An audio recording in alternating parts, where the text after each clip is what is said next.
professor da Unicamp, sou Antônio Carlos Zufo.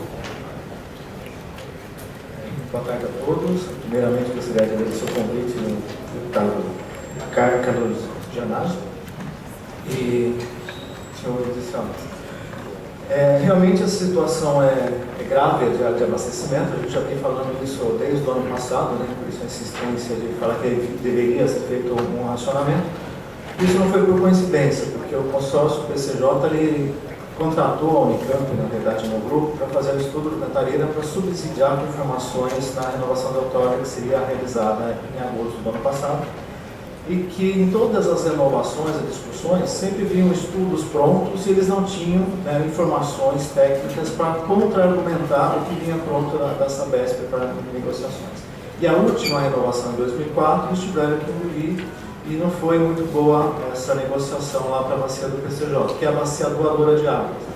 Porque os rios que formam Cantareira, ou os reservatórios, eles interceptam a água que seriam da bacia do PCJ, formadores do rio Piracicaba. O Atibainha e o Cachoeira formam o rio Atibaia, o Jaguari e Jacareí formam o rio Jaguari, e depois o Camanducaia é afluente do Jaguari, e logo depois o Jaguari com o rio Atibaia formam o rio Piracicaba. Então, a bacia PCJ é a bacia doadora de águas para São Paulo. Bom, eu vou contar um pouquinho a história de como foi criado o Sistema Cantareira. O Sistema Cantareira ele foi idealizado na década de 60, porque nós estávamos passando por um período longo de baixas precipitações. Desde a década de 30 até 60, as precipitações estavam abaixo de uma média que veio anterior. Nessa época, 40, 50, nós tínhamos a maioria da população ainda no Brasil era rural. E aí começa o êxodo rural, ou a migração da zona rural para a cidade, não é porque a cidade oferecia facilidades, mas porque, como estava chovendo abaixo da média, a produção agrícola era insuficiente para manter todo aquele pessoal na terra. Então, eles preferiam arriscar a sorte na cidade. Então, as nossas cidades começavam a crescer muito na década de 60 e 70, porque já vinha com 20 anos já de chuvas abaixo. E como a cidade de São Paulo cresceu demais, no início da década de 70, ou no final da década de 60, só 50% da população era atendida por abastecimento de água tratada e coleta de esgoto. 50% da população tinha que se virar com cisterna, tinha que abrir poço e fazer fossa. Muitas vezes você furava o poço raso, aquele poço caipira, e o teu vizinho do outro lado do muro fazia a fossa dele. Então existia muita contaminação da água que se usava. Então a taxa de mortalidade infantil era alta, principalmente na periferia, e a salubridade da população, a saúde da população era muito baixa. Então foi convencido o governador a construção do sistema Cantareira. Havia duas opções: ou Cantareira para fazer a transposição de 33 metros cúbicos para o Alto Tietê, ou o sistema Juquiá, que traria 80 metros cúbicos por segundo. O Juquiá hoje foi batizado de sistema São Lourenço, e que vai fazer uma transposição de apenas 4,7 metros cúbicos por segundo. Na época, em 60, ele poderia trazer entre 70, 69 e 80 metros cúbicos por segundo, e ele estava planejado para ser construído ao início da construção em 87. Bom, na década de 60, nós tínhamos série histórica só de 42 para frente. Então, as séries históricas que nós tínhamos de vazão e precipitação eram muito pequenas, curtas. E como o professor Cachel falou, é um balanço de entrada e saída. Para a gente dimensionar um reservatório, nós precisamos conhecer qual que é o volume produzido por um determinado rio num determinado trecho. Então, onde ia ser feito o eixo dos reservatórios, a gente precisava saber quanto de água passa. E como vocês sabem, de um ano para outro, a produção de água é diferente. Tem ano que chove mais, tem ano que chove menos. Então, isso é uma variável aleatória, a gente fala que é estocástica, porque ela depende do tempo, né? Ela ocorre entre as chuvas no período do verão. Nós temos verão chuvosos e invernos secos. Então nós precisamos construir reservatório para quê? Para que quando chove demais no período chuvoso, o rio produz muita vazão. Vazão de a média de 60, mas chega a 140, 180, 200 metros cúbicos por segundo. Só que no período de seca, 5, 3, 2. Então você precisa guardar esse excedente. Você tem que abrir uma conta poupança, que é um reservatório, porque as suas entradas, você não tem emprego fixo, vive de pequenos trabalhos, então o seu rendimento é variável. Então você precisa guardar dinheiro quando você ganha muito, para usar quando estiver faltando, quando você não ganhar o suficiente para cobrir as despesas do mês. Essa é a função do reservatório. E durante esse período, da década de 30, desde 36 até o final da década de 60, as precipitações eram menores do que nós verificamos de 70 até 2010. Então, o dimensionamento do reservatório foi feito para aquela realidade. O sistema Cantareira ele foi dividido em duas fases. A primeira fase previa a construção do reservatório de Atibainha, de Cachoeira e do Paiva Castro, além da estação elevatória de Santinês, de Águas Claras e da estação de tratamento do Guaraú, que é a maior do mundo, né? Da Interativa. Diz até que é menor da terceira. E ela é responsável por mais de 50% da água produzida em São Paulo, da água tratada. Bom, ela iniciou em 67 e foi concluída em 74. E com essa conclusão dessa obra, foram adicionados na construção 11 metros cúbicos por segundo. E somente em 77 deu-se início à segunda fase, que é a construção dos reservatórios Jaguari e Jacareí, que corresponde a 82% do volume armazenado no sistema todo. E eles terminaram essa obra em 92. O Maluf era governador. No verão de 82 para 83, nós tivemos o efeito El Niño, que inundou o sul do país inteiro, Rio Grande do Sul, Santa Catarina, Paraná e São Paulo. E em menos de um ano, esse reservatório secou, que em condições normais levaria 5 anos para encher. Então foi uma coincidência do reservatório estar cheio, vazio, né, então concluído, estava vazio e encheu. E evitou a enchente, né, da bacia PCJ, porque o estado inteiro de São Paulo ficou debaixo d'água. Tem cidade que a água chegou a 2 metros de altura no centro da cidade. Isso no estado inteiro, no Paraná, Santa Catarina, ficou debaixo d'água. Bom, verificou-se em 96 que o sistema que foi projetado para produzir 33 metros cúbicos por segundo estava produzindo muito mais. O que aconteceu? A partir da década de 70, a partir da construção de Cantareira, começou a chover mais. As precipitações no sudeste e no centro-oeste brasileiro cresceram em torno de 30%. É a mesma coisa que de repente teve um aumento, uma promoção de 30%, começou a entrar mais. Só que o sistema foi dimensionado, a caixinha que você guarda o dinheiro, foi dimensionado para guardar X notas, e de repente estava recebendo Y a mais do que X.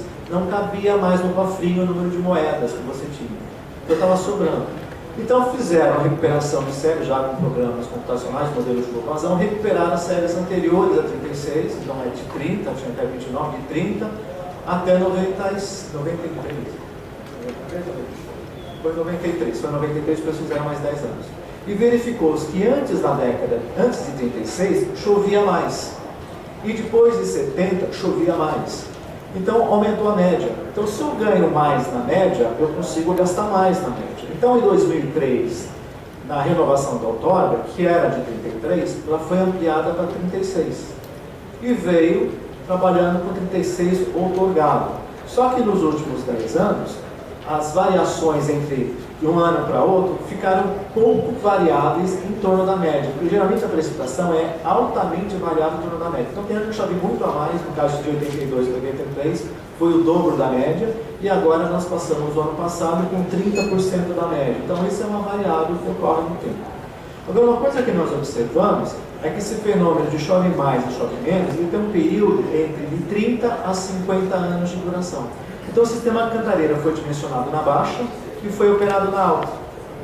O que outra coisa que aconteceu nesse período? O consumo médio per capita da cidade de São Paulo na década de 70 era em torno de 450 litros por habitante dia. Hoje está em torno de 200 a 250. Então nesses 40 anos houve praticamente uma redução pela metade do consumo médio per capita. Ou então, com o mesmo recurso, você hoje atenderia o dobro de pessoas que você atendia na década de 70. O que foi causado isso? Revolução tecnológica.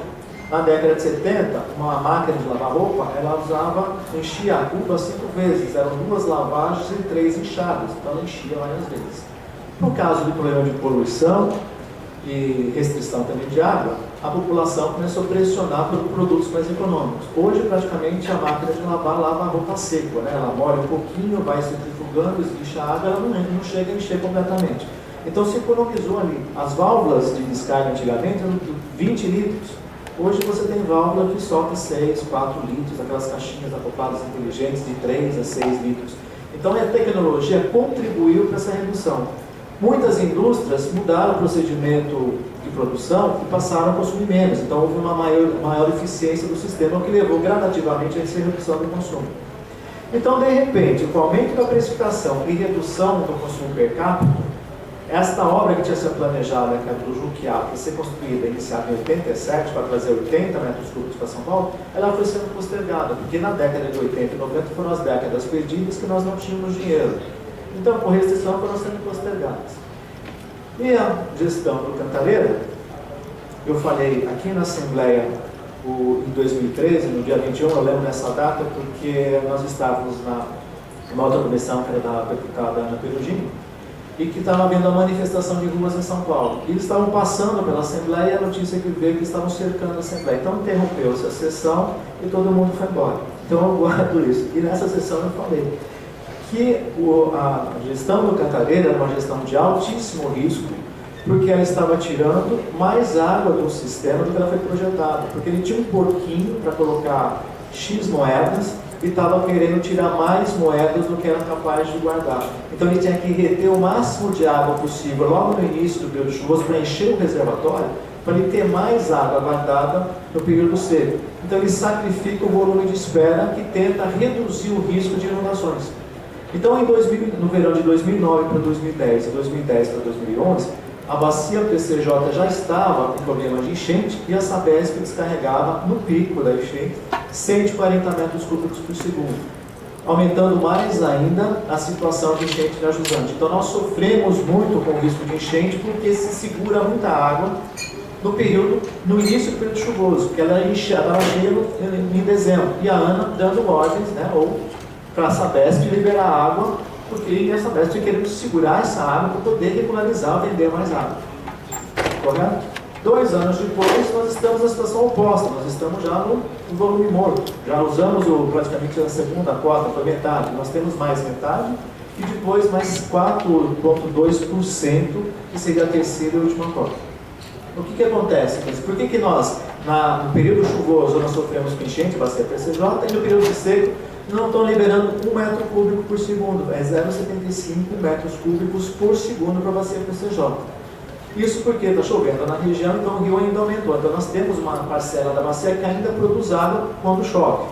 Quando acabar o volume morto, não teria água para aduzir para São Paulo. A única vazão seria a vazão de entrada, que chega o ano passado, a menor vazão registrada oficial, que eu não acredito muito nessa vazão oficial, foi de 2,24, para ser dividida entre as duas regiões metropolitanas. Só Campinas tem uma outorga de 4 metros cúbicos por segundo. Hoje está tirando em torno de 3 a 3,5, depende do dia. E Campinas depende da vazão do Atibaia, porque não tem reservatório. Então, se diminuir a vazão do Atibaia a menos de 3 metros cúbicos por segundo, para de abastecer a cidade. Você tem que fazer entrar em rodízio. Nós não temos reservatório. E se acabar o volume morto, São Paulo também, 6,6 milhões de pessoas não vão ter água. Vão ter o equivalente a 2,24 metros cúbicos por segundo, talvez no período seco, se repetir a vazão do ano passado. Mas como as chuvas estão vindo abaixo da média, não está havendo recarga do reservatório solo, porque o solo absorve, a água infiltra, em algum momento ela vai voltar para o rio que mantém a vazão no período seco.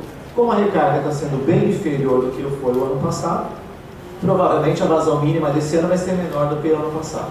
E essa vazão teria que ser dividida entre as duas regiões. Provavelmente vai ficar com o Alto Tietê, porque aqui tem uma força política maior do que o interior do estado. E com esses 2,24, você não abastece 6,6 milhões de habitantes. Só uma pequena parcela, talvez um rodízio de 1 por 15, um ar de 15,100, talvez consiga atender. Por isso que eu falei de uma possibilidade. Na verdade, assim, nós temos a Bilis, aqui que foi falado, como uma alternativa. Ela seria alternativa se nós tivéssemos capacidade de tratar o volume, a vazão necessária para atender essa região que ficaria sem água. A água tem tecnologia de tratamento também. Apesar de a Bilis ter recebido durante décadas o esgoto de São Paulo pela reversão do Tietê via Pinheiros para Bilis. Então, essa poluição, contaminação está no lodo. Mas a gente tem tecnologia para tratar. Não seria recomendável, mas em último caso seria interessante.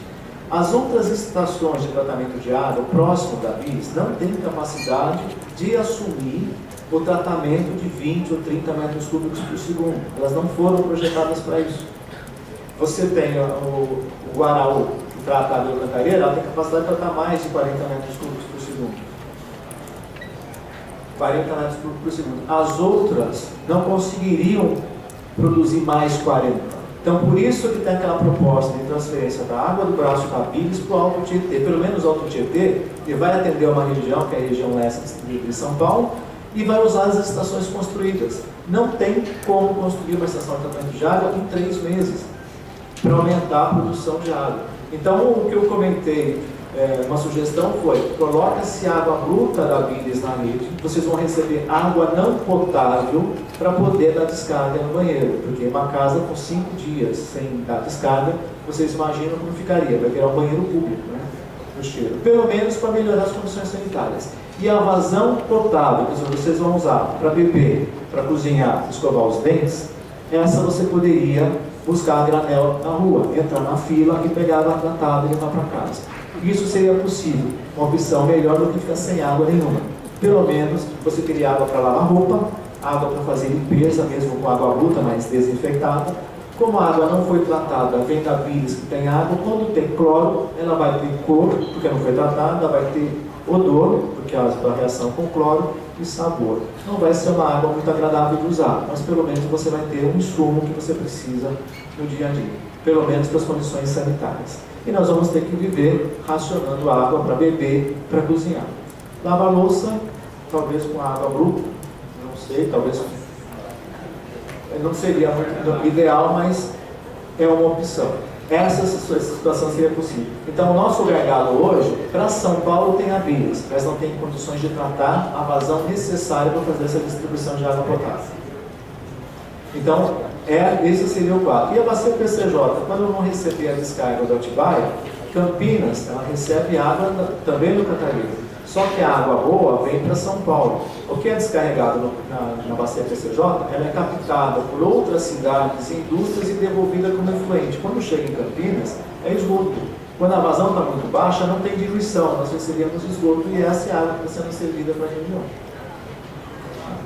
A minuta, com essa história de que aumentou a chuva, agora eu acredito que nas próximas 3 ou 4 décadas as precipitações vão diminuir em média. Como aumentou na década de 70% e 30%, pode ser que agora ela diminua até 2040 para depois voltar a aumentar. Se diminuir essa precipitação em 20%, 30%, só o Cantareira, ele diminuiria a sua produção, que chega a 40, 42 metros cúbicos por segundo, cairia para 31. Só perderia 7. A transposição do Paraíba do Sul para Atibainha prevê 5. A do São Lourenço, que é o antigo Juquiá, prevê 4,7, porque tem um decreto presidencial de 96 limitando essa transposição do sistema, que hoje é o São Lourenço, para 4,7 metros cúbicos por segundo. Então, por isso que diminuiu de 69, 80 para 4,7. Então, nessas próximas décadas, acredito que a média vai diminuir da precipitação. Só que não vai ser um ano que nem o ano passado ou esse ano. O ano passado foi muito parecido com o que aconteceu em 1953. Em 1953, o sul do Brasil teve enchente, em 2014 também. Em 53, o sudeste estava com seca, em 2014 também. Em 53, o nordeste com seca, em 2014 também. Em 53, teve enchente no Amazonas, em 2014 também. Em 53, teve seca nos Estados Unidos, em 2014 também. Em 53, teve enchente na Europa, o ano passado também. Em 53, teve seca na China, o ano passado também.